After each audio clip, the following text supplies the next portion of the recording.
में आगे बढ़ते हैं। गंगा दोस्तों, अक्सर कहा जाता है कि गंगा नदी की शुरुआत उत्तराखंड के उत्तरकाशी जिले में गंगोत्री ग्लेशियर के पास गोमुख से होती है, लेकिन असल में यहाँ से गंगा नहीं बल्कि भागीरथी नदी की शुरुआत होती है और भागीरथी नदी जब अलकनंदा नदी से मिलती है तब उसे गंगा कहा जाता है।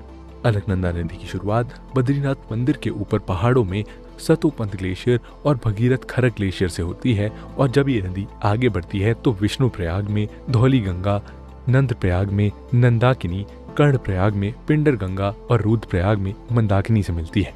आखिर में देवप्रयाग में अलकनंदा और भागीरथी का संगम होता है और यहीं से गंगा नदी बनती है। गंगा नदी फिर ऋषिकेश से होते हुए उत्तर भारत के मैदानी इलाकों की तरफ बढ़ती है और हरिद्वार में मैदानों में प्रवेश करती है।